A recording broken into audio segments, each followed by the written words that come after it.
Persib ini ada beberapa momen di mana memang mentalitas mereka bicara, khususnya ketika mereka sering tertinggal terlebih dahulu, tapi mereka bisa membalikkan keadaan.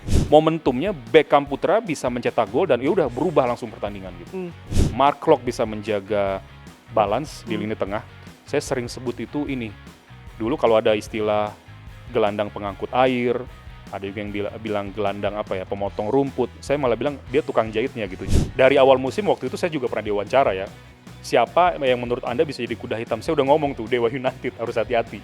Jadi Anda harus melihat lebih luas dari segala sisi di mana tim itu memperlihatkan kemajuan. Kalau Persebaya menurut saya, the future-nya cerah loh. Saya pikir sekarang yang berat itu PSS Sleman. Karena mereka sudah berangkat dengan minus ya.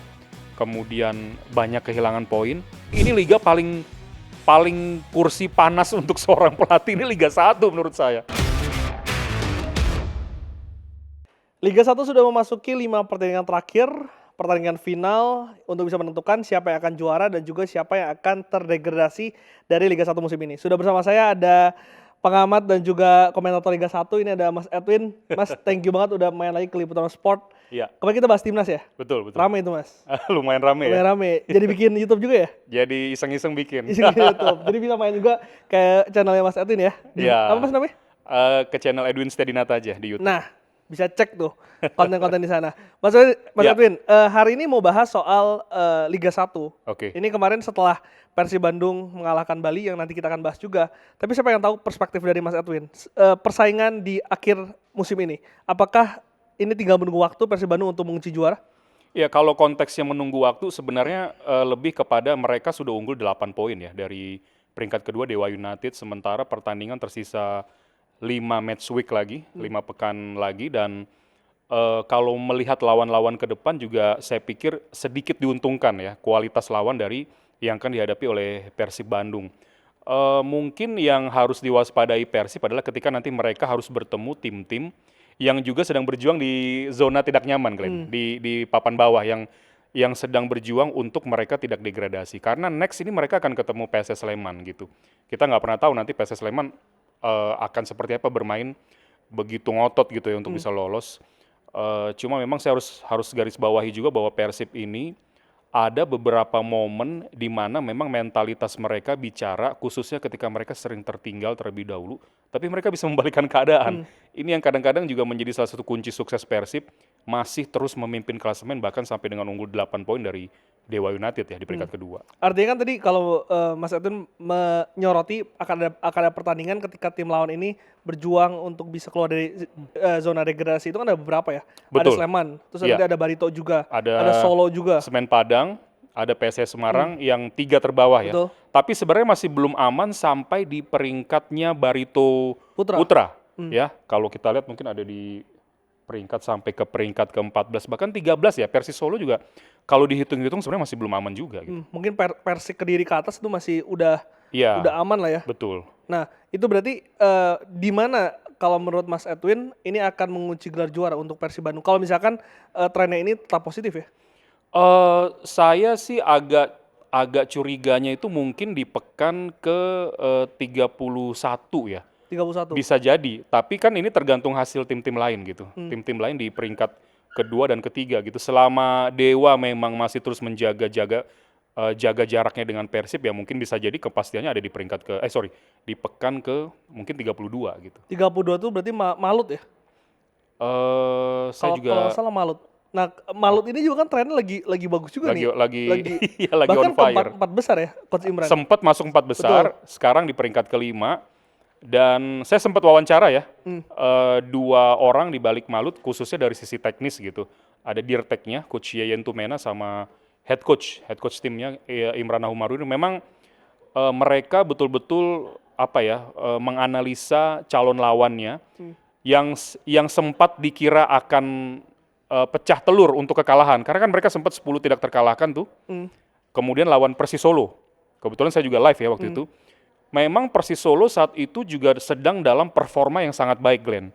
Tapi saya diceritain Yeyen sempat ada yang message ke dia bahwa kali ini kalian akan kalah gitu. Ya, ada yang message dia begitu, tapi ya udah. Tapi memang analisa mereka sangat baik ya. Akhirnya malah apa ya, kalau kita bicara game plan, tactical, adaptive tactical, itu mereka sangat baik gitu. Jadi kalau Anda perhatikan di setiap match lawannya seperti apa karakternya, mereka bisa menyesuaikan tactical adaptifnya dengan lawan yang dihadapi. Dan Persis Solo waktu pada saat itu memang masuk di jebakan mereka dan akhirnya mereka menang ya. Waktu itu Di Yance 3 gol ya? Hat-trick-nya Yakob Yance ya? Sayuri, Oh, Yakob Sayuri ya? hat-trick. Jadi hat-tricknya satu babak malah. Jadi rekor juga mereka menang 3-1 saat itu. Sedikit sebetulnya kan kalau Persib Bandung sendiri ya, kalau kita balik lagi kemarin kan sebetulnya sudah melewati ujian karena pertandingan berat itu ketika melawan Bali United dan juga away ke Borneo. Iya. Mas Edwin. Draw ya saat itu ya? Draw ha. 2 sama dan juga Iya. menang 2-1. Kemarin juga Mas Edwin siaran juga kan? Di Bali. Yang Bali saya siaran. Bali siaran. Bali siaran. Nah, melihat pertandingan itu, Mas. Iya, itu yang saya bilang memang apa ya, segala cara itu dibuat oleh Coach Boyan gitu ya. Sampai memang ada pertukaran posisi antara Ciro dan Beckham Putra. Tiba-tiba bisa Beckham menyamakan kedudukan dari pertukaran posisi itu, cutting inside ke dalam, dan melepaskan sebuah tembakan keras, masuk gitu. Nah, kalau kan ini kan psikologis di lapangan ya Glenn ya, kalau begitu berhasil menyamakan kedudukan di saat memang kita butuh gol itu secara psikologis pemain ini meningkat lagi kepercayaan dirinya. Dan itu digempur lagi Bali sampai tiba-tiba ada gol dari Gustavo Franca ya, di lini pertahanan, di posisi yang sebagai center back, dan mereka bisa menang. Jadi saya pikir momen-momen seperti ini yang kadang-kadang memang sering menyelamatkan Persib dari kehilangan poin, bahkan dapat poin penuh gitu. Saya pun agak emes saat itu ya, betul-betul seperti partai final saat itu kan, match itu, dan akhirnya mereka bisa menjaga jarak lagi menjadi 8 poin lagi dengan Dewa. Mas, sebetulnya kan saya baru kali nonton pertandingan Persib Bandung ya, Ya. dimana ketika di babak pertama mereka main sangat, bahkan Persib tuh jarang main Gampang bagus. terbaca gitu. Gampang terbaca, Iya. tapi babak kedua itu selalu ada pergantian yang Iya. bisa mengubah keadaan. Betul. Ini memang kejeniusan dari seorang Boyan Hodak. Saya pikir sebenarnya mentalitas ini sudah ditanamkan dari sejak musim lalu ya oleh Coach Boyan. Cuma tinggal bagaimana Boyan ini kayaknya bisa menguasai dan memotivasi pemain pada saat jeda halftime gitu. Ada yang berubah. Saya kan kadang sering ngomong, ini berubahnya, kita akan lihat perubahannya langsung dari pergantian pemain sebagai salah satu game plan, atau memang dia rubah dulu mentalitas untuk merubah gaya mainnya. Dan itu menjadi kombinasi sebenarnya. Itulah yang membuat Persib dari sisi mentalitas itu selama mungkin peluit belum dibunyikan, mereka terus mencoba segala cara. Padahal kemarin saya merasa Persib itu udah agak mentok karena David Da Silva kan nggak bisa main. Betul. Rian Kurnia yang ditaruh di depan itu seperti mudah terbaca gitu. Saya paham juga ya, karena mungkin secara jam terbang dan kualitas serta usia masih belum sepadan lah dengan David Da Silva. Dia harus butuh jam terbang terus gitu. Kemudian sudah coba segala cara lagi, kadang Ciro yang naik Target di posisi center forward, Rian ke kiri, Beckham. Kemudian dicoba lagi tuh Beckham ke kiri, Rian balik lagi ke center forward, Ciro di kanan. Tapi akhirnya ada celah yang bisa dimanfaatkan saat itu momentumnya Beckham Putra bisa mencetak gol dan ya udah berubah langsung pertandingan gitu. Tapi yang paling signifikan berubah adalah bagaimana Persib terus mengambil inisiatif untuk terus menekan dengan segala perubahan tadi, dan itu berhasil gitu. Dan kelihatan juga di lini tengahnya di babak kedua ketika Robby Darwis masuk dan Ya. Fadjian itu ditarik, Klok itu kan lebih ke depan ya dan lebih Ya, agresif menyerang. Betul. Mungkin butuh umpan-umpan Klok ya. Visinya dibutuhkan saat itu untuk digeser sedikit ke depan, sehingga dibutuhkan satu gelandang jangkar yang bisa menopang Klok. Cuma sempat juga saya agak melihat, kan Robby Darwis baru masuk udah dapat kartu kuning tuh pada saat itu kan. Itu berbahaya Glenn, tapi kayaknya udah diinstruksikan dan akhirnya dia bisa lebih mengontrol lah permainan dari sisi output emosinya. Jadi memang sepakat kalau misalnya memang tim ini mungkin secara mentalitas dan juga kedewasaan ini yang Iya. bisa membedakan dengan tim-tim lainnya. Ya, kalau kita bicara dari peringkat 1 sampai 4 ya, kalau Anda lihat bagaimana kualitas pemain, ginilah, yang sederhana itu kan kalau menilai kualitas pemain pasti dari atas kertas dulu. Nilainya, kemudian harganya, dan nama besar yang sudah berapa kali pengalaman dia bermain, itu memang Persib dan Dewa unggul sebenarnya ya dibandingkan Persebaya dan Persija Jakarta. Persija ini kan banyak pemain muda, tapi walaupun apapun yang dilakukan itu sebenarnya juga sangat baik oleh 4 tim ini dari sisi transfer gitu. Tapi kualitas pemain memang menentukan, bukan hanya dari sisi kualitas skill ya, tapi mentalitas, kematangan bermain, dan pengalaman mereka bermain ketika sering bisa keluar dari tekanan itu sangat pengaruh. Apalagi kalau kita bicara kompetisi, apapun itu Glenn ya, kebetulan kan konteksnya di BRI Liga 1, kita bicara itu nggak seperti ngebut sprint gitu, tapi konsisten, itu seperti maraton, kapan atur temponya. Bahkan saya dengar juga kemarin dari Coach Imran, mereka tuh pola latihannya mereka mengenal dulu mana pemain yang secara repetisi bisa main seminggu 2 sampai 3 kali, ada juga yang nggak bisa. Jadi mereka atur gitu. Saya pikir ini semua pasti sudah diketahui oleh beberapa pelatih-pelatih di BRI Liga 1 gitu. Dan kedewasaan itu juga terlihat ketika Persib berapa kali di pertandingan away itu bisa nggak kalah gitu Mas Edwin. Iya. Itu yang mungkin juga Iya. jadi faktor. Iya, mereka betul-betul jarang sekali kehilangan poin di momen-momen atau di pertandingan-pertandingan krusial. Nah, saya sempat waktu itu ketika Persib mengalami kekalahan perdana waktu lawan Dewa, itu kena di situ memang. Cuma kan 3-0 itu artinya ya di kandang ya? 2-0 di 2-0 kandang Persib, kandang Persib. Dewa menang, dan Dewa sempat juga beberapa match terakhir itu memang tampil luar biasa, tapi Persib konsisten, mungkin di situ aja kehilangan poinnya, di sisanya mereka bisa menjaga itu, bisa menjaga ritme pertandingannya, dan akhirnya jarak itu terjaga lagi gitu. Mas, aku penasaran dengan tim ini karena kan sebetulnya memang secara materi pemain ini pemain yang sudah lama bermain bersama sejak beberapa musim lalu, Iya. bahkan yang membawa juara kemarin. Tapi masalahnya adalah di musim ini banyak sekali pemain yang cedera. David da Silva, ada Bule, Tirone juga ya, Tirone Delpinho. juga kemarin cedera. Tapi tampak tidak ada gejolak gitu Mas, dengan pemain seadanya ini bisa tampil konsisten, yang biasanya konsistensi ini menjadi masalah untuk Persib Bandung ketika liga Iya. panjang seperti ini. Iya, pertama itu tadi bahwa kualitas starting dengan di cadangan itu mungkin tidak terlalu jauh berbeda.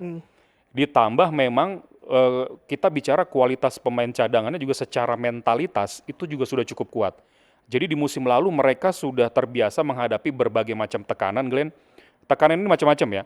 Tekanan tertinggal dari pimpinan klasemen misalnya, atau mengejar kemudian membalikkan keadaan, secara psikologis seperti apa. Jadi saya pikir secara management dari yang pelatih mereka, Boyan Hodak, itu cukup baik sejauh ini. Anda perhatikan, kapan sih Persib, sorry ya saya harus bilang, kapan sih Persib main itu terlihat indah dilihat, tapi outputnya indah gitu. Maksudnya sorry, hasil akhirnya indah, mereka menang. Masalah mereka mungkin kalah ball possession, kalah dari sisi jumlah penciptaan peluang. Yang dilihat adalah bagaimana mereka memaksimalkan efektivitas peluang yang ada, dan itu berhasil sejauh ini oleh Coach Boyan Hodak. Jadi kalau Persib ketemu lawan yang memang sangat kuat dalam hal dominasi penguasaan bola, saya sering bilang yang kuat penguasaan bola itu harus hati-hati, karena transisi Persib ini baik sekali. Tapi memang mereka akhirnya gagal kehilangan poin ketika memang lawan Dewa yang punya penguasaan bola tinggi, dan itu Dewa tanpa, atau maksudnya kesalahan yang dibuat kecil sekali saat itu. Jadi mereka bisa memaksimalkan gitu ya. Nah, tapi tim lain kan sulit gitu loh untuk bermain seperti itu secara konsisten ya. Jadi saya pikir memang Persib juga diuntungkan sama kualitas pemain yang bukan starting, akhirnya secara mentalitas cukup baik juga, tidak berbeda jauh dengan starting 11 ya. Siapa yang paling nonjol musim ini Mas? Wah, kita bicara Nick Keepers sangat baik ya. Mungkin secara kecepatan kurang, tapi reading the game bagus. Kemudian penjaga gawang juga banyak melakukan penyelamatan penting. Mark Klok bisa menjaga balance di lini tengah. Saya sering sebut itu ini. Dulu kalau ada istilah gelandang pengangkut air, ada juga yang bilang gelandang pemotong rumput. Saya malah bilang dia tukang jahitnya gitu. Jadi bisa menyatukan posisi yang lain, dan dia ada di antara itu gitu. Jadi dia jadi penghubung, jembatan. Sesekali kalau Anda lihat ada beberapa, saya sering sebut killer pass ya, Mark Klok langsung umpan ke depan ketika dia melihat ada pergerakan antara Beckham, Ciro, atau David da Silva. Ini penting sekali. Melihat secara cepat mana pemain yang bergerak untuk langsung menciptakan sebuah peluang yang sangat berbahaya dari umpan-umpan itu. Nah, pastinya juga Ciro. Cuma memang agak berasa kehilangan ketika David da Silva itu tidak bisa tampil ya. Karena gini, kalau Ciro dimatikan, biasanya David da Silva nih yang bicara, atau Beckham gitu yang mengancam. Tapi kemarin itu kelihatan sekali begitu Ciro dimatikan agak sulit. Untungnya Beckham pindah posisi kan kemarin kan. Dan ada Kas di situ. Iya, cutting inside masuk gitu. Dan itu kan sebenarnya ada satu kesalahan terlambat sedikit untuk menutup ruang tembaknya Beckham Putra saat itu. Mas, tadi sempat disebut DDS ini kan juga menjadi pemain andalan di musim lalu ya, top skor Persib Bandung. Betul. Tapi top skor musim ini adalah Tyron yang sebetulnya pemain yang awalnya kan Tidak begitu diperhitungkan ya. tidak Ya, diperhitungkan lah karena kan memang eranya Luis Mia lalu juga sempat dipinjam ke Thailand baik ya. lagi. Ini menjadi top skor dan juga bisa menjadi pengganti dari goal getternya Ya, David da Silva. kadang-kadang Glenn, ada beberapa pelatih yang bilang beda musim, beda tactical juga, beda situasi dan kondisi. Mungkin juga Tyrann ini lepas dari pengamatan beberapa tim lain dan ternyata meningkat gitu secara mengikuti latihan, dia berkembang, kemudian dia membuktikan diri dia bisa bersaing, mendapatkan kesempatan lah dari Coach Boyan Hodak, dan itu terbukti gitu. Akhirnya kan luput dari pengawasan, malah dia yang menonjol.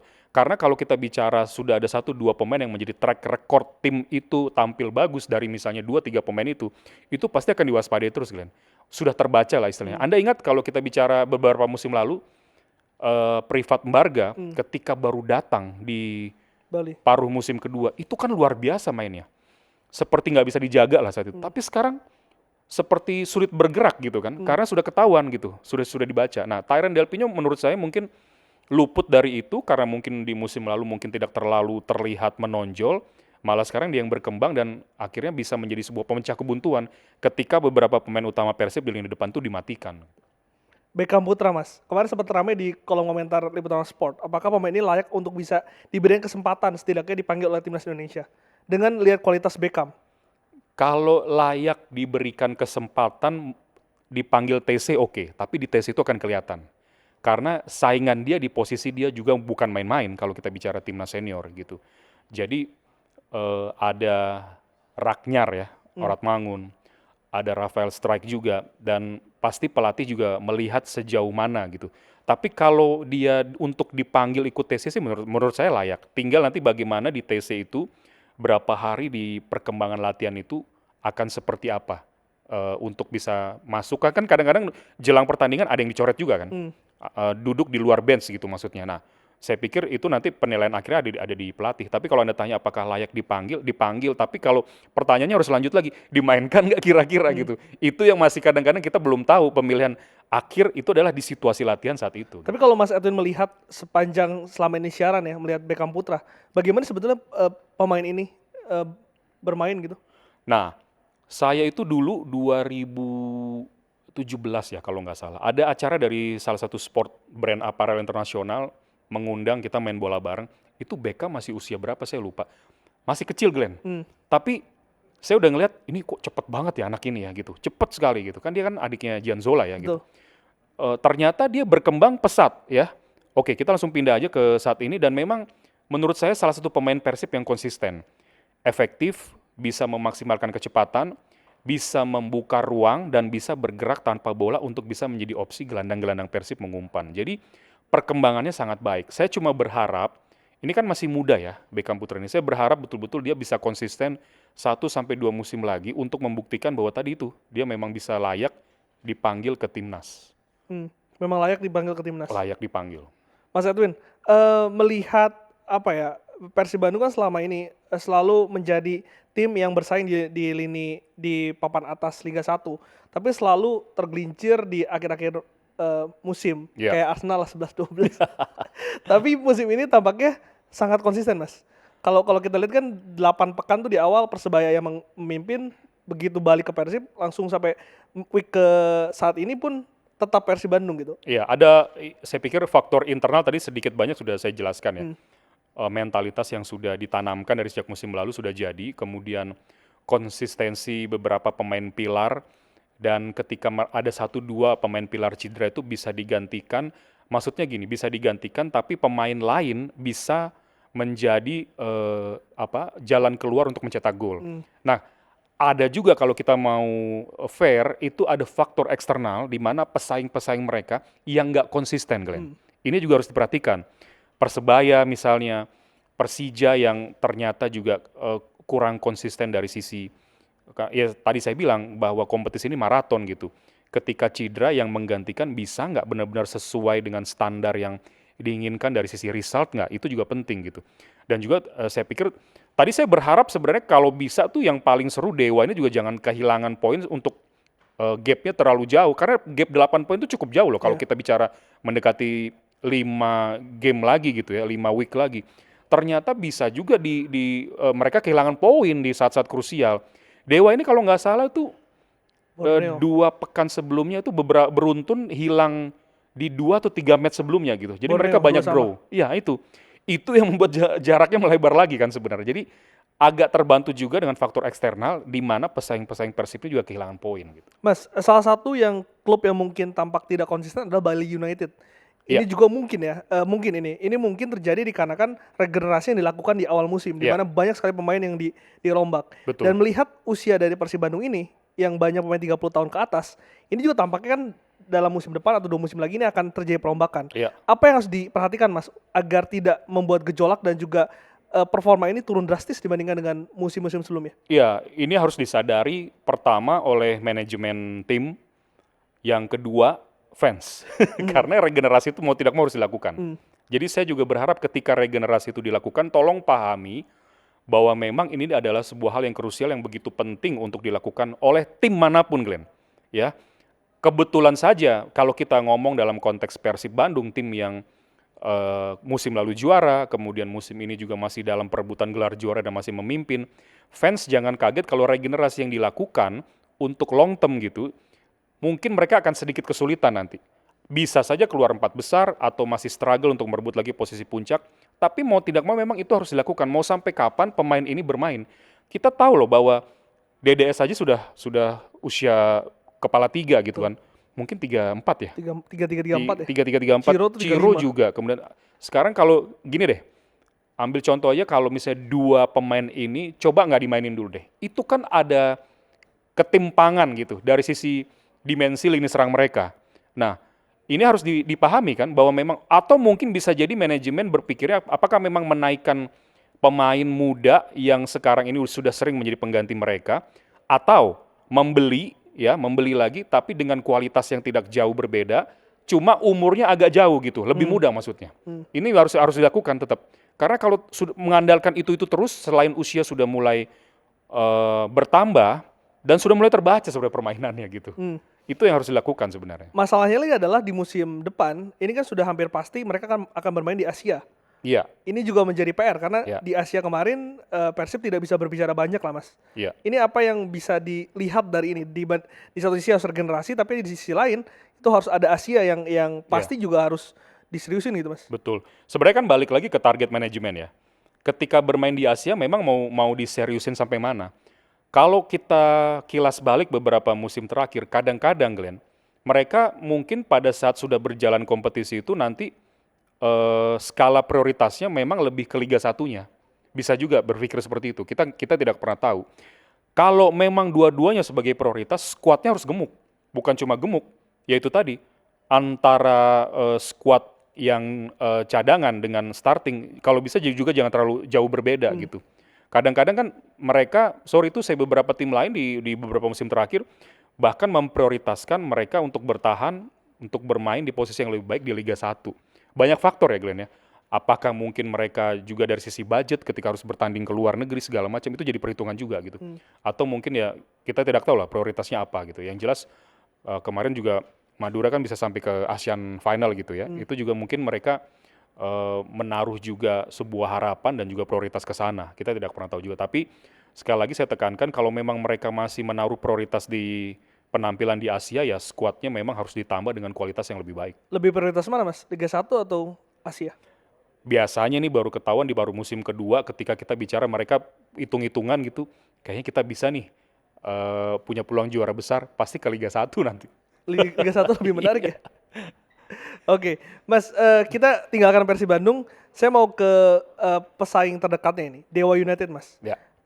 Apa yang Mas lihat dari capaian Dewa kali ini? Karena itu kan tim baru dan banyak membeli pemain bagus, tapi tampak mereka sangat padu. Bahkan saya harus akui salah satu lini tengah terbaik di Liga 1 itu Dewa United. Ya, kita bicara kualitas materi pemain ya, yang didapatkan mulai dari Mesidoro, Hugo Gomez, Jaja, sebelumnya juga mereka sudah dapatkan Ricky Kambuaya, dan Taisei Marukawa, kemudian Alex Martin jadi top skor. Jadi seolah-olah memang kualitas yang dibawa itu bisa menjadi sebuah wadah mengaplikasikan taktikal dari Coach Jan Olde Rikring. Dari awal musim waktu itu saya juga pernah diwawancara ya. siapa yang menurut Anda bisa jadi kuda hitam? Saya udah ngomong tuh, Dewa United harus hati-hati. Dan Persija memang, tapi ternyata Dewa yang masih mampu menempel untuk bisa menunda Persib juara lebih cepat. Ya itu tadi Glenn, karena memang saya pikir mereka punya sebuah target, punya sebuah juga budget yang besar untuk mendatangkan pemain-pemain bintang. Saya nggak tahu, ada joke mungkin yang mengatakan bahwa mereka unlimited budget gitu ya. Mendatangkan pemain-pemain hebat yang begitu luar biasa. Bahkan yang didapatkan itu pemain-pemain terbaik di klub sebelumnya loh. Iya. Ya, kita tahu kan ada Taise yang dulu juga jadi pemain terbaik misalnya di Persebaya. PSS Semarang dan Persebaya, terus Mesidoro dari Persis Solo. Anda tahu kan bahwa kualitas Mesidoro bagaimana umpan-umpan kunci dan peluang-peluang yang didapatkan itu rata-rata 80% datangnya dari Mesidoro gitu. Jadi belum lagi Jaja, salah satu pemain terbaik juga dari Madura United. Pemain terbaik Liga 1 musim lalu bahkan. Iya, dan ada satu yang sering saya bilang dia merupakan salah satu pemain bertahan terbaik di Liga 1 Glenn, yaitu si Risto Mitreski. Ini pemain kuat sekali, duel one on one sulit, bola-bola atas reading the game-nya bagus, bahkan tiba-tiba juga bisa maju untuk mencetak gol, dan kadang-kadang bisa jadi kapten. Belum lagi kita bicara bagaimana Egy Maulana yang ternyata ketika memperkuat Dewa seperti menemukan kembali permainan terbaiknya gitu. Kan masuk timnas dia kan, meskipun kemarin juga cedera katanya. Tapi juga ini membuat Dewa semakin komplit gitu, dari potongan-potongan puzzle yang hilang. Jadi saya pikir waspadai Dewa khususnya di musim depan juga nanti. Karena mereka tiba-tiba mungkin bisa aja menganalisa dari tim analis, kita kurangnya di mana. Ternyata kurang cuma ada di 2 posisi. Ya udah kita ambil yang posisi 2 posisi yang terbaik ini siapa, dia cek lagi di klub. Oh mungkin si A, si B, dan itu bisa jadi 1-2 pemain yang bisa dibilang kualitas top juga nanti yang akan diambil gitu. Tapi kan sebetulnya kan budget besar itu bukan menjadi jaminan Mas ya. Iya. Tapi menyatukan kepingan yang mewah itu Iya. juga hal yang lain. Iya. Apa yang membuat ini bisa berjalan efektif? Ya, ini yang jarang dilihat penonton pada umumnya. Bagaimana menghandle atau man management dari seorang pelatih menjadi kunci di ruang ganti gitu. Anda pelatih hebat kalau nggak bisa handle ruang ganti itu omong kosong katanya, nol besar. Saya pikir selain coach Jan Ode Rikring punya kemampuan ini, kita tahu lah Glenn, pengalaman dia kan luar biasa ya sebelumnya di luar negeri. Belum lagi di handle sama salah satu asistennya yaitu legend timnas Indonesia juga Firman Utina kan di sana. Firman Utina ini juga legenda timnas, legenda pemain di Liga Indonesia juga. Jadi saya pikir sebuah kombinasi yang baik. Kunci utamanya adalah bagaimana dia bisa, karena gini Glenn, kalau Anda punya pemain bintang, let's say 6 dari 11 starting, itu egonya besar semua. Kadang minta dilayani atau ingin menonjol sendiri, tapi terlihat sekali aliran Dewa itu. Saya dulu sering bilang di awal-awal, pada saat musim kompetisi ini mulai, saya pingin banget ngelihat semua pemain bintang Dewa ini nggak ada yang absen. Seperti apa? Waktu itu saya sempat ngomong gitu. Dan kejadian di pekan keberapa, udah sembuh-sembuh main, ternyata mengalir sekali, baik sekali. Jadi akhirnya saya juga cukup kaget, berarti memang bisa dipegang nih oleh pelatih Coach Rikring saat itu. Cuma memang kan sekali lagi kita bicara konsistensi, di mana ada beberapa momen Dewa juga kehilangan poin. Tapi intinya bagaimana coach memegang pemain bintang di Dewa ini bisa dipegang dan bisa dihandle, itu kunci besarnya sejauh ini. Dan di luar itu juga didukung oleh infrastruktur yang sangat luar biasa. Iya, betul. Bahkan salah satu yang terbaik di Liga 1. Iya, mereka sudah membangun lapangan sendiri, kemudian mes juga ada. Jadi secara fasilitas mereka niat membangun itu sama ya otomatis itu menjadi sebuah pelengkap yang sangat baik untuk menuju ke depannya. Bagaimana mereka juga menurut saya akan menjadi ancaman di setiap musimnya. Kalau kita bandingkan dengan Persebaya Mas ya, sebetulnya kan ini 2 tim ya juga yang begitu jor-joran di awal musim. Persebaya banyak mendatangkan pemain-pemain luar biasa. Sebagian dari Madura, ada Rivera, ada Flavio dari Kediri. Dari Kediri, betul. Cuma tidak sejor-joran Dewa ya, Glenn. Dan sempat cedera juga. Beberapa kali saya lihat waktu berhasil mimpin klasemen itu betul-betul sebuah permainan yang sangat baik yang diperhatikan oleh Coach Paul Munster.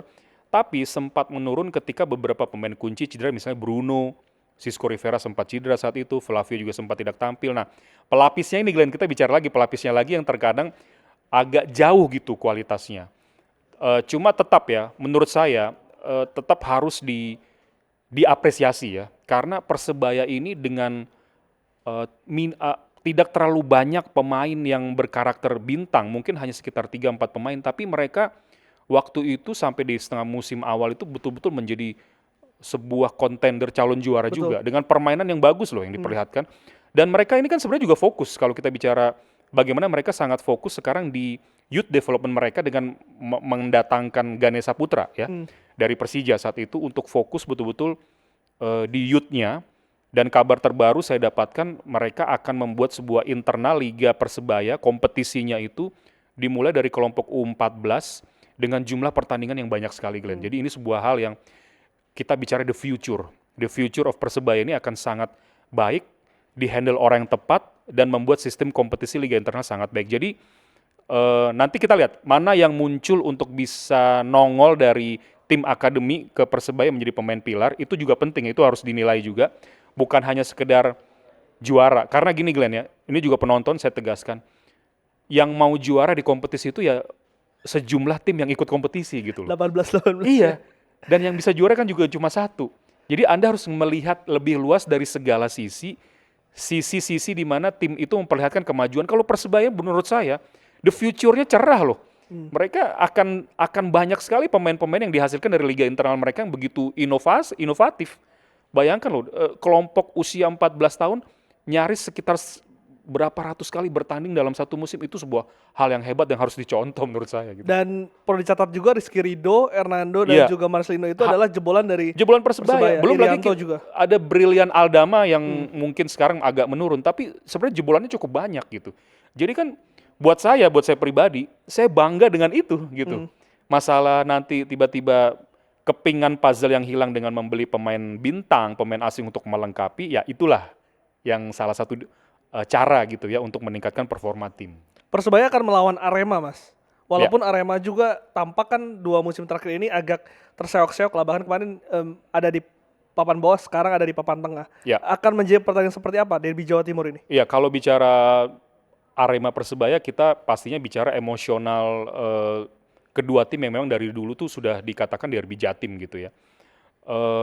Tapi gini, Arema ini kemarin terakhir saya sempat juga siaran, saya melihat bagaimana duet mereka di depan ya, Loko Lingoy dan juga Dalberto itu betul-betul harus diwaspadai, Glenn. Mereka punya kekuatan, mereka punya finishing yang bagus, cara Loko Lingoy membuka ruang yang bisa menarik back line sehingga Dalberto masuk. Belum lagi kalau kita bicara Ahmad Maulana, fullback kanannya, John Alvarizi yang konsisten di fullback kiri dengan menjadi kapten, dan beberapa pemain lain. Saya pikir mereka tiba-tiba saja dengan pergantian pelatih dan sekarang sudah mulai selamat gitu ya dari papan bawah dan mereka sudah ada di papan tengah. Jadi saya pikir pertarungan ini lebih kepada emosional kedaerahan. Tim mana sih yang bisa dibilang dari Jawa Timur ini yang paling dominan gitu. Ini kan memang sudah apa ya, dari dulu sudah terkenal dengan hal-hal seperti ini gitu. Artinya untuk peluang Persebaya sendiri mengejar Persib Bandung melewat pertandingan ini, apakah juga masih menentukan atau sudah lupakan Liga 1 untuk Persebaya? Saya pikir perbedaannya sudah sekitar 9 poin ya. 9 poin, mungkin masih ada peluang Glenn ya. 5 pekan tersisa, cuma memang kan tergantung lagi Persibnya. Kita sekarang kalau kita bicara menganalisa ketika sebuah liga tersisa 5 pekan saja, kita bicara bagaimana bukan hanya peluang tim di bawahnya, tapi peluang juga ketika Persebaya dapat poin, tapi Persib kehilangan poin nggak gitu. Ini yang harus dipikirkan juga. Saya pikir Persib ini sudah mulai berpikir ke arah sana juga, karena sekarang udah menuju mulai sprint, bukan lagi lari kecil di awal gitu ya. Ini sudah menuju sprint semua tim-tim di 3 teratas ini. Mungkin yang menjadi lebih seru lagi perebutan ke Asia ya dari Dewa dan juga Persebaya. Betul. Mungkin itu lebih sama kayak Liga Inggris lah, lebih gitu ya.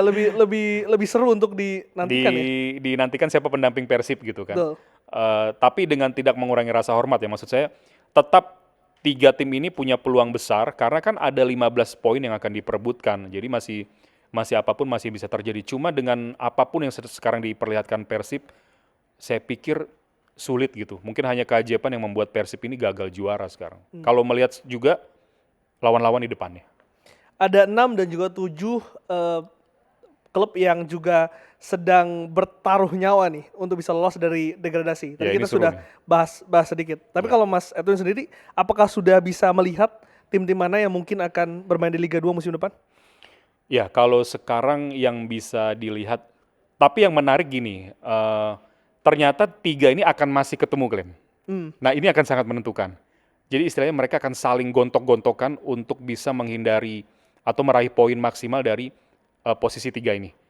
Saya pikir sekarang yang berat itu PSS Sleman. Karena mereka sudah berangkat dengan minus ya. Kemudian banyak kehilangan poin.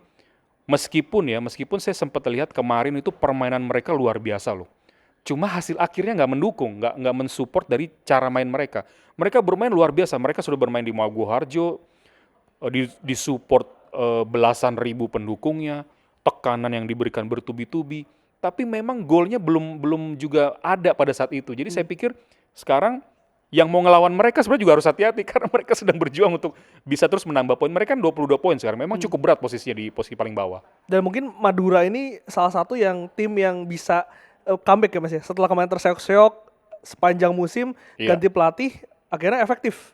Iya, tiba-tiba saja saya juga melihat permainan Madura lebih tajam gitu ya sekarang, lebih efektif dan ada beberapa poin krusial yang mereka dapatkan. Jadi peluang mereka cukup besar bersama juga dengan Barito dan Persisolo. Kan sebenarnya 3 tim ini kalau kita ngomong 5 pekan tersisa juga masih belum aman. 6 tim ya, kita bicara Persisolo, Barito, Madura. Semen Padang. Yang bahaya ini sekarang PSIS, Semen Padang, PSS Sleman gitu. Jadi, nah kemarin seru juga tuh waktu Semen Padang mengalahkan PSIS 3-2. Gol Ini injury nanti time itu ya? ini akan banyak gol, Glenn, di antara pertemuan ketiga tim terbawah ini ya. Mereka masih akan ketemu dan saya pikir mungkin itu harus disiarkan lah karena itu akan seru juga nanti. Dan kita kalau bicara Semarang ini juga menarik Mas. Karena kan Semarang ini juga ada di peringkat 5-6 lah, di agak-agak atas lah untuk beberapa musim terakhir ini. Ya. Apakah memang faktor di luar lapangan ini menjadi Ya. pemicu utama? Ya, saya tidak ingin bicara detail tapi memang ada pengaruhnya, Glenn. Kalau kita bicara faktor non teknis ya, saya pikir mungkin semua sudah bisa menebak-nebak. Itu menjadi faktor yang cukup besar untuk bisa mempengaruhi hasil teknis di lapangan. Sudah ditinggal dua pemain asingnya, kemudian tersisa sekarang beberapa pemain andalan, misalnya Septian David, Dewangga ya, dan beberapa pemain yang masih bertahan, Joao Ferrari, Lucas Barreto, kemarin saya juga lihat permainannya, mereka sebenarnya masih fight juga ya, tapi lagi-lagi ya saya pikir kalau kita bicara faktor non teknis, betul-betul manajemen ini harus berpikir keras kalau memang masih punya target lolos ya, saya berharap faktor non teknis itu bisa dibereskan gitu. Karena secara fighting spirit di lapangan masih terlihat PSIS juga masih fight sebenarnya. Tapi kalau sudah mulai ditinggal beberapa pemain bintang ya kan sebenarnya mempengaruhi dan menggerus kekuatan mereka kan. Dan gitu. psikologinya juga sih kena juga di Iya, dalam. betul. Jadi se-fight apapun mereka, dengan itu faktor non teknis belum beres kan tekanan psikologisnya masih terasa juga gitu. Dan juga lagi rame Mas ini di sosial media. Aku mau minta tanggapan juga. Ada tudingan lah dari pihak Semen Padang yang mengatakan ini sudah diatur nih tim-tim yang akan terdegradasi ke Liga 2. Ada tanggapan nggak sih Mas soal ini? Kalau saya sih sebenarnya gini, kalau misalnya saya itu yang merasakannya, saya datang dengan bukti-bukti lah, ya, dengan bukti-bukti yang bisa dipertanggungjawabkan, kemudian dibawa saja gitu. Tapi maksud saya gini lah, selesaikan saja dengan yang memang punya kaitannya dengan hal ini. Balik lagi Glenn, kalau bicara seperti itu memang sebaiknya ada bukti nyata untuk bisa dipertanggungjawabkan dan bisa dilihat oleh operator kompetisi dan lainnya sebagai bahan untuk bisa menyelesaikan hal itu gitu. Supaya nggak jadi isu liar ya Mas ya? Iya, karena kalau menyebar terus bukannya saya bilang nggak benar nggak ada bukti, nggak juga, tapi ini kita lebih kepada datanglah dengan memang bukti kuat untuk dibuktikan dan dibereskan. Kalau ada bukti kan mau ngomong apa lagi? Ya harus dibereskan gitu. Lebih ke situ aja. Jadi tidak terkesan Jadi apa ya? presiden buruk untuk Presiden dan seperti bukan asumsi, maksudnya terlihatnya seperti ngomong berasumsi saja gitu. Saya sih setuju ya. Kalau ada gejala-gejala seperti itu, match fixing atau apapun itu ya memang harus diberantas. Itu merusak sepak bola dan bukan cuma saat ini tapi sampai ke depan itu bahaya gitu. dan itu juga menjadi komitmen dari federasi dan ketua Membereskan umum sendiri itu. membereskan itu. Iya. Ya, jadi memang harus dukungan itu harus dilakukan oleh semua pihak termasuk pelaku-pelaku yang Iya. ada di Liga 1. Let's say dalam beberapa match itu ada rekamannya misalnya, ada kejanggalannya di match apa, di menit keberapa, wasitnya siapa, kenapa misalnya curiga ini ada sebuah hal yang di luar normal karena begini-begini, dituangkan saja. Jadi menjadi sebuah dasar untuk penyelidikan dan ketika memang terbukti tepat kan nanti bisa ada sebuah output keputusan gitu. Mas Edwin ini kan udah siaran beberapa tahun ya. Kalau boleh tahu Mas, Liga 1 musim ini, apa yang Mas Edwin nilai dari angka 1 sampai 10? Pertama, saya harus akui dengan adanya VAR, itu banyak keputusan wasit yang dirubah menjadi lebih baik dan benar, Glenn. Itu dulu ya, itu penting karena itu payung besar sebenarnya. Jadi saya sempat dapat data tapi saya lupa ya karena saya waktu itu sempat mengikuti kita semua sportcaster itu dipanggil ke LIB untuk bisa mengetahui dasar kita berkomentar ketika kita melihat ada challenge VAR di situ gitu. Itu menarik pada saat saya datang ya, saya hadir. Jadi dibilangnya memang saya lupa ya, ada berapa dari sekian keputusan itu direvisi menjadi lebih baik dan lebih benar gitu. Yang belum ada itu yang data nolnya adalah kesalahan identitas. Kan VAR ini 4 ya. Gol, penalti, kartu merah sama kesalahan identitas. Kesalahan identitas ini belum ada sejauh ini. Tapi yang lain-lain penalti, kemudian kartu merah itu sudah banyak yang direvisi menjadi lebih benar lagi sesuai konteks lah gitu. Ada yang hal-hal yang mungkin harus diperbaiki ke depannya Mas dari Liga 1 kita? Kemarin kan karena mungkin mereka belum bermain di kandang sendiri ya. Jadi masih banyak yang direnovasi, sekarang sudah mulai banyak selesai. Saya berharap secepatnya itu bisa serah terima. Kenapa Glenn? Karena ini berhubungan sama jumlah penonton. Jumlah penonton ini menurun kalau saya lihat. Dan kalau kita bicara penonton hadir di lapangan, itu bukan cuma atmosfer yang lebih enak kita dengarkan ya ketika kita siaran. Tapi juga itu bisa jadi sebuah pemasukan yang instan lah buat klub. Jadi harus diperhatikan juga. Tapi saya dengar juga bagaimana daya beli itu juga menurun. Ini juga harus diperhitungkan. Tapi kalau kita bicara daya beli masyarakat menurun kan faktor masalah negara sebenarnya lebih luas lagi. Di luar Ini juga harus sepak bola itu diperhatikan sendiri ya, betul. Tapi dengan berkandang di kota masing-masing itu biasanya Ya, domino efek dari animonya ekonominya lebih besar ya. lebih hidup ya. Lebih hidup atmosfernya. Itu penting sekali karena atmosfer bagus. Meskipun kita atmosfer dimanapun main kita juga kan harus konsisten gitu ya suaranya, tapi dengan adanya itu kita akan terlihat sebuah kombinasi yang bagus sekali. Mas Edwin, sebelum menutup ada satu hal yang pengen aku bahas lagi soal pelatih Mas. Ya. Di awal musim itu kalau nggak salah ada 5 pelatih Ada lokal. 4 ya? 4. Mas Joko Joko Susilo, RD, Widodo Widodo. ya. Ada 4 dan sekarang hanya tersisa tinggal 1. Ya. Coach Imran di Malut yang kemarin sempat masuk 4 besar. Iya. Ada apa Mas dengan pelatih lokal kita? Ya gini ya, ini masalahnya sangat kompleks sih, Glenn. Karena kadang-kadang kalau pelatih mengalami 3 kekalahan beruntun, itu seperti seolah-olah dalam tanda kutip tuh harus mengundurkan diri gitu. Saya nggak tahu, ini harus dicek sebenarnya di klausul kontraknya. Misalnya kekalahan beruntun 3 kali di kandang gitu ya. Seolah-olah itu kegagalan. Sebenarnya kan pelatih ini juga, maksud saya pekerjaan salah satu yang paling berat di dunia. Karena itu kan pekerjaan jangka panjang, membangun pondasi tim. Kalau kita bicara liga. Jadi menurut saya juga, toh banyak juga tuh nggak cuma lokal, Glenn. Karena konteksnya membandingkannya 4 lokal, 14 asing, tapi 14 asing ini banyak berganti sebenarnya. Jadi yang kesorot kan lokalnya saja gitu kan. Banyak berganti karena itu tadi kekalahan-kekalahan yang dianggap gagal loh. Menilai gagal pelatih hanya dari misal 4-5 pertandingan menurut saya nggak fair juga. Harus ada kesempatan yang lebih diberikan. Iya, nggak fair juga sebenarnya kalau menilai itu. Karena banyak faktor kan gitu loh. Dalam bulan keberapa pemain andalan misalnya cedera, atau mungkin nggak perform karena masalah-masalah individu yang lain misalnya, masalah pribadi atau apapun itu bisa terjadi gitu. Jadi jangan juga terlalu cepat menilai kegagalan hanya dari 3-4 pertandingan misalnya nggak dapat poin. Ini liga paling kursi panas untuk seorang pelatih, ini Liga 1 menurut saya. Tapi kalau dari supply sendiri Mas, dari jumlah pelatih lokal saat ini, kalau Mas Edwin melihat seperti apa sih? Kan sebenarnya cukup mumpuni ya, maksudnya cukup ada lah gitu. Anda tahu bagaimana Coach Emral Abus juga bolak-balik gitu kan. Musim lalu kalau nggak salah sempat menangani Bayangkara, sekarang PSBS Biak gitu. Tapi kemudian dapat asing lagi, ya sudah ini kan caretaker gitu ya. Tapi secara pemahaman dan kemampuan cukup baik kok sebenarnya pelatih lokal kita gitu. Artinya mereka kan syarat-syarat untuk memegang tim Liga 1 kan juga sudah ada persyaratannya ya. Lisensi pro. Dan mereka kan sudah ada juga beberapa lulusan lisensi pro yang memang menurut saya cukup layak. Kalau sekarang gini ya, saya coba ke Malut lah. Kurang hijau apa sih Coach Imran sebenarnya?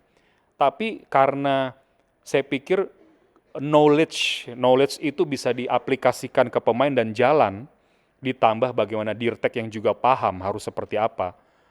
Nah, kalau ngomong-ngomong Dirtek, di klub Indonesia ini belum semua paham peran penting seorang Dirtek yang dikombinasikan dengan head coach. Ini nggak banyak juga Glenn gitu. Jadi saya pikir tolong dikasih kesempatan lebih banyak lagi, lebih baik lagi, dan lebih lama lagi untuk pelatih-pelatih lokal. Kalau nggak gitu kita nggak berkembang sebenarnya. Misal ya, PSSI menggalakkan pelatih, karena gini, football development salah satunya bukan cuma grassroots kompetisi dan lain-lain, tapi pelatih lokal diperbanyak. Kalau sudah diperbanyak, Anda harus sediakan mereka wadah untuk melatih gitu di kompetisi. Let's say misalnya Liga 2 harus pelatih lokal semua misalnya. Ya nanti kan mereka lulus segala macam teruji pengalaman baru bisa naik Liga 1 tergantung juga lisensinya gitu kan. Harus pro. Jadi selain menggalakkan itu, ketika sudah ada hasilnya banyak, ya kasih wadah mereka untuk melatih gitu loh. Termasuk juga di kompetisi kasta tertinggi. Jadi harus ada intervensi regulasi dari federasi untuk itu. Minimal di Liga 2-nya ya. Kalau di Liga 1 ini kita bicara sudah profesionalisme. Betul. Sudah sesuai kemampuan lah gitu. Tapi yang jadi masalah ya tadi yang saya tegaskan adalah terlalu cepat menilai kegagalan seorang pelatih lokal hanya dari sekedar misalnya kalah 4 kali beruntun saja dan itu dinilai gagal. Padahal kan faktor gagal itu banyak, bukan cuma dari pelatih gitu. Karena kalau kita lihat kan dari federasi sendiri kan sudah ada pemotongan harga yang nggak salah ya. Kalau misalnya ngambil license itu lebih murah. Jadi mungkin Saya ini kurang bisa, tahu sekarang harga, tapi memang pro itu cukup mahal sih Glenn. Cukup mahal. Apakah itu bisa disubsidi sebagian atau seperti apa? Ataukah memang sudah ada memang subsidi sebagian? Saya kurang paham, kurang tahu. Tapi untuk menggalakkan kualitas pelatih ya memang diperlukan juga bantuan dari federasi dari sisi itu gitu. Oke, Mas Edwin ini part terakhir, menyambung sedikit podcast kita terakhir soal timnas U17. Ya. Kemarin ada respon dari LIB yang memperbanyak usia kompetisi Iya. dari EPA. Iya. Ini suatu langkah yang perlu diapresiasi dari federasi kita. Oh sangat baik ya, saya menyambut baik, bahkan saya sempat WA direktur kompetisinya, teman saya, Asep Saputra, dan saya bilang mudah-mudahan jalan betul-betul karena semakin banyak lagi wadah atau kolam kompetisi untuk pemain muda, di mana mau tidak mau ketika regulasi itu ditegaskan kepada klub untuk tim EPA-nya, mereka akan mulai mencari. Dan sekarang pemain-pemain itu nggak terbatas hanya di Liga 1 kan, EPA-nya ya. Tapi di Liga 2 mereka gagal di Liga 1 pada saat seleksi, mereka bisa ikut seleksi lagi di Liga 2, syukur-syukur terambil, jadi terasa lagi. Cuma sekarang yang jadi pertanyaan saya adalah ke mereka, mudah-mudahan nggak cuma 3 bulan, jadi panjang gitu. Jadi karena develop pemain itu nggak cuma 2-3 bulan saja yang sifatnya turnamen, yang seperti turnamen, tapi ini betul-betul full kompetisi, kalau bisa minimum 6 bulan. Jadi Coach Nova, nanti outputnya Coach Nova nggak susah lagi nyari pemain Glenn gitu. Misalnya Evandra goli flop, tiba-tiba ada yang nongol dari kompetisi itu dan Coach Nova ngeliat, ini kayaknya bagus nih, dicoba, itu bisa dicoba. Ya kalau nggak panjang gimana mau menilai kualitas pemain. Dan ini juga kan kalau nggak salah EPA ini juga akan diterapkan di Liga 2 ya Mas. Nah itu tadi. Dari U20 ini ya, U20 dulu nggak salah ya, dan akan ditambah lagi di musim-musim selanjutnya. Iya, di Liga 2 ini yang menurut saya sebuah hal yang sangat positif, sebuah inovasi yang sangat baik. Karena kolam kompetisinya semakin banyak lagi, nggak terbatas di Liga 1 aja gitu. Soal biaya Mas, kita kan tahu ya, ini tadi kita sudah bahas salah satu klub di Liga 1 dan juga banyak masalah finansial di Liga 2.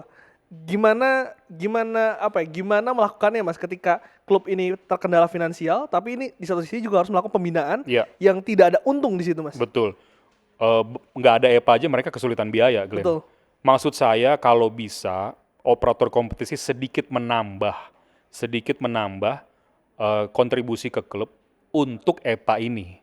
Kalau bisa ya, karena memang berat sekali, nggak cuma asal menjalankan regulasi, tapi kemudian kalau itu dibebankan lagi ke anak dan orang tua, akhirnya nanti outputnya bisa kualitas itu nggak alami muncul gitu.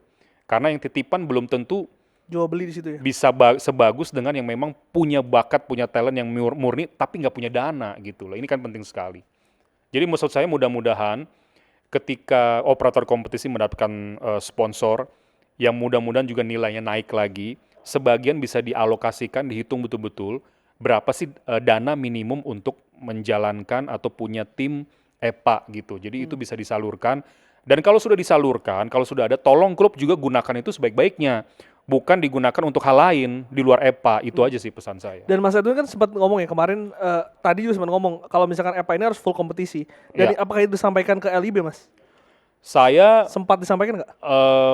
saya tuh mau ketemu sebenarnya, tapi belum sempat aja karena mau saya wawancara juga. Jadi saya nanti akan saya tanya gitu. Saya belum sampaikan karena memang itu penting. Dan gini Glenn, buat saya, menurut saya tuh mereka harusnya paham. Ya, harusnya mereka paham. Mereka operator kompetisi, kalau kita bicara kompetisi usia muda harusnya ada sebuah bacaan atau sebuah literasi yang mengatakan bahwa seberapa minim sih mereka harus bermain. Misalnya berapa puluh kali, nah itu dihitung berapa bulan kan udah ketahuan. Jadi harusnya mereka sudah lebih paham gitu. Dan memang masalahnya adalah soal biaya. Soal biaya. Soal biaya. Makanya kan akan dibuat zona-zona ya. Memang dibuat idealnya kan waktu itu saya bilang seperti Liga 1, tim EPA-nya setengah kompetisi juga, 34 main. Itu ideal, tapi Indonesia negara besar gitu. Itu yang memakan biaya sangat besar. Jadi memang mereka harus dibuat zona aja. Tapi dibuat zonanya misalnya main nggak cuma 2 kali deh. Setiap ketemu timnya nggak cuma 2 kali home away, tapi ketemunya kalau perlu 4 kali aja. Jadi lebih banyak jam tandingnya gitu. Ya karena kebayang juga ya kalau tim dari Sumatera ke Papua kan itu untuk Waduh, senior aja berapa? udah nggak mungkin. Apalagi Pengaturan di jadwal kan juga begitu, Glenn. Nggak Ya, bisa betul. tuh kalau dari Semen Padang main lawan misalnya lawan Persija langsung ke Papua. Enggak, mereka kalau mau lawan ke Makassar dulu, nanti yang deket kemana itu buat jadwalnya juga begitu mereka. Ya biaya transport dan Untuk lain-lain juga menekan, itu. untuk Ya. menekan gitu. Dan kita harapkan ini bisa kan sudah dimulai juga oleh federasi dan semoga bisa Iya. terus dilakukan ya. Mas Edwin sudah bergabung, kita nantikan siapa yang akan juara Liga 1 dan juga siapa akan terdegradasi. Dan kita harapkan juga banyak bibit-bibit muda ini yang muncul dari pembinaan usia dini yang sudah seharusnya dilakukan oleh federasi kita. Yes. Thank you Mas Edwin. Sama-sama, Glenn. Thank you, Mas. Thank you.